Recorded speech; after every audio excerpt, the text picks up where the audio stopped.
Oh hey, it's your friend who might not let you have the last piece of gum, but I'll definitely split it with you. Back for another round of tech tea. We have finally made it to Friday, everyone. So how about I give you 3 tech updates to help you get through it.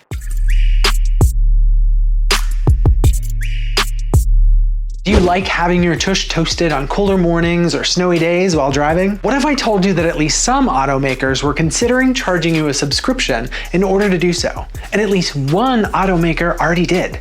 At least in Europe anyway. Subscriptions aren't necessarily new to car owners since automakers like Toyota, Subaru, and Acura have started charging for remote start through their app instead of by just clicking a button. GM and Ford make you pay for their Super Cruise, which is their semi-autonomous driving, much like Tesla. BMW took that a step further now with an $18 a month subscription to be able to use heated seats, and if you wanted the Apple CarPlay or Android Auto, that was another $80 a year. It's one of the caveats we open ourselves up to by introducing software-controlled cars, the inevitability that automakers can inject microtransactions into them. The American auto industry aims to generate at least $20 billion in annual revenue for these software services come 2030. That being said though, we did get one win recently. BMW's board members met to review their subscription service and ultimately decided to end the heated seat side of things. This was while they were testing it already in Europe. They're still workshopping some additional paywalls like bigger battery capacities,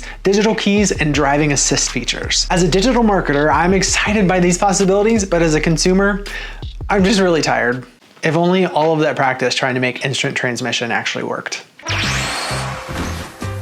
So the EU recently told Apple that they need to adopt a USB-C type charging port on their latest iPhones, and so the iPhone 15 will be the first one to have that built in. This week, they almost had to get rid of iMessage. Well, sort of. Here's what happened. Google has been fighting hard to get Apple to adopt RCS text messaging into its iMessage platform in order to have an end-to-end encryption between Apple and Android devices. To which Apple is saying, no, why would we do that when you can just buy an iPhone? Which, while crappy, is a good business stance. The EU has been investigating whether or not Apple not adopting RCS encryption falls under DMA law. It's a broader investigation into whether bigger companies like Microsoft, Apple, and Google are gatekeeping certain software or services in order to strangle out smaller companies. For now, it seems that the EU has decided that iMessage does not fall under the gatekeeping umbrella, but it said that it will continue their investigation and may one day mandate them to adopt RCS messaging into iMessages,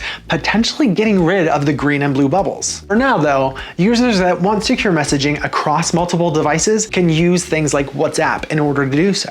And finally, we may have seen the last of E3 as we know it today. The Entertainment Software Association, the parent company to E3, signed a 3-year deal with RedPop, the company behind Comic-Con, PAX, and EGX, in order to bring back the 3-day event to the LA Convention Center after the pandemic crisis. The convention was supposed to happen back in June, but was then canceled both digitally and in person. This was in large part due to Nintendo, Microsoft, and Sony, as well as other game studios hosting their own virtual and in-person events in lieu of E3 during its time away. When the ESA and RedPop tried to sign them back up for the 3-day convention, none of the big 3 agreed, which would mean a significantly smaller show. Come today to where ESA and RedPop have split ways in what is described as a mutual decision between both parties. On top of that, the ESA has announced that E3 will no longer be taking place in the LA Convention Center, if there is even going to be one in 2024. The company still insists that the event will take place next year, but rumors are that they are working toward a bigger reinvention for E3 in 2025. I don't know.